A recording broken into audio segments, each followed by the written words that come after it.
is for you guys to learn some more about projectile motion, in case you're a little bit confused about how some of the concepts work. So first, let's get into talking about what is projectile motion. So what defines a projectile? Well, the first thing is the only force acting on the object is gravity, assuming no air resistance. So we're going to, again, kind of factor out air resistance just because it makes math a little bit trickier, but for the most part, the motions we're going to do don't involve that much air resistance where they'll affect anything.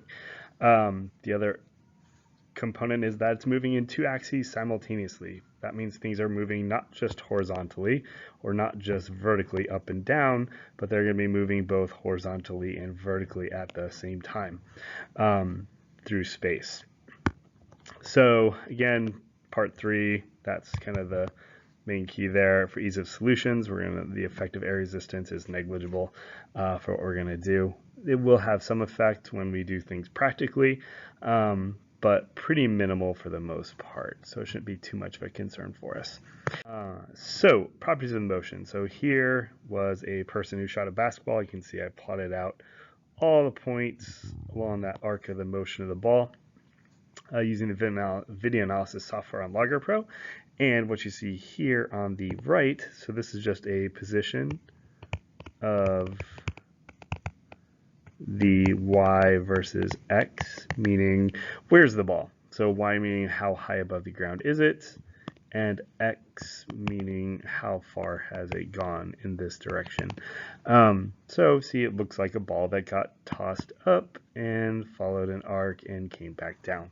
So we would expect everything to do based on gravity and what we talked about with free fall. We broke this motion down a little bit, and break this motion down a little bit further. So this is just the y position, the height versus time. So as time is progressing, as time passes, the object goes up, the ball goes up into the air and then turns back around. Now, because these are curves, means that we have a changing velocity. We know that based off free fall, that velocity is changing due to gravity.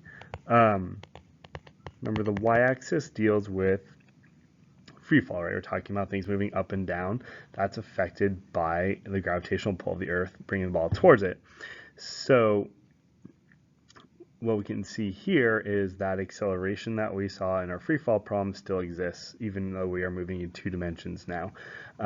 We have that changing velocity. We have those same curves in the position graph. We look at the velocity graph. One too far. Oh no, if we look at x position versus time, this is where things get a little bit different. We have a perfectly straight line in the x position versus time.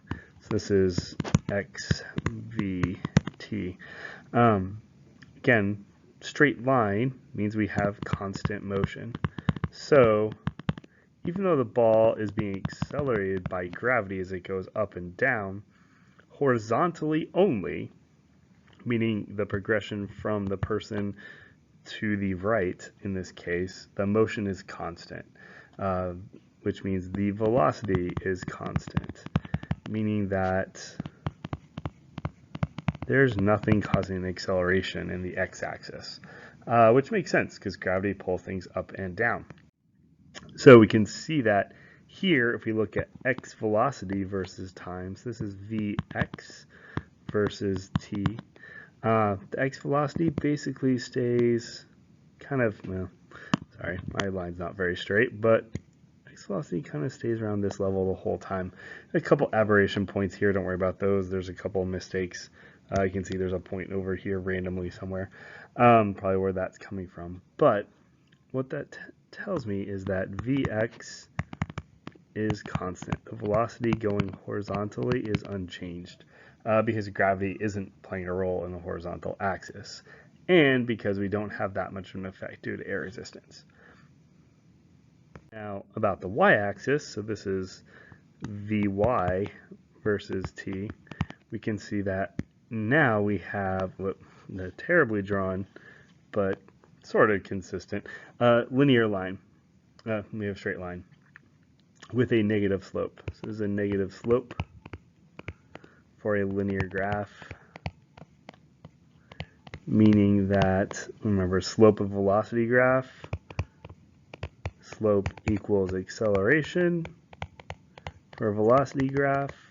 So in this case, in the y-axis, acceleration is constant, not velocity, but acceleration is constant, and negative. So what's causing that? Gravity. So again, gravity is causing a constant acceleration in the y-axis, meaning that in the y-axis, the object is in free fall. In the x-axis, it's moving constantly across. So how can we use that to solve different problems? Well, since the motion of the x-axis is constant, we have a constant motion equation. It's going to define anything we want to know, meaning that dx is equal to vx times t air. So t air meaning how long the ball is going to be in the air for, or rock, or whatever the object is. Vx meaning how fast is the horizontal part of the velocity. How fast is it moving horizontally? We get a little bit different when we deal with breaking velocities up into two axes, but for now, we're just going to stick with that. And then we see that the distance is just the multiplication of those two. And of course, we could solve this for any of the other variables. In fact, I'm going to do this as t air equals dx over vx is one of the equations we're going to use. Here's why. So if we deal with objects that are just dropping, this term goes away in the y-axis. It's for free fall equations, but that term goes away. So for just falling, dy equals gt squared over 2. And we can solve this for t. We've done this many times. So this is t to fall equals the square root of 2 dy over g. So if the time in the air and the time in the fall are the same, which they will be because the object, if it's just doing a motion like this, the time in the air and the time to fall are the exact same. Time is the one variable that's going to allow me to switch between two different axes. So we have in the end dx over vx equals t air, and t air also equals the square root of 2 dy over g, where we have that one variable we can transition around to move from one axis to the other in terms of information. So let's put this into play for a real problem. So we have a horizontal bridge here. We have a car on top of that bridge, and it's going to go flying off that bridge with a speed of 15 meters per second, and it's going to land 42 meters away. The question is, how high is this bridge? So we can work this out. So let's define some variables first. So we have Vx is 15 meters per second. Dx equals 42 meters. And we know that g is we'll set it at 10 meters per second squared. We'll make the vertical velocity positive just because it'll be easier that way for this problem. So our whole goal is to find dy. So since in the y-axis the object really is just falling, dy is going to be equal to g times the time to fall squared over 2.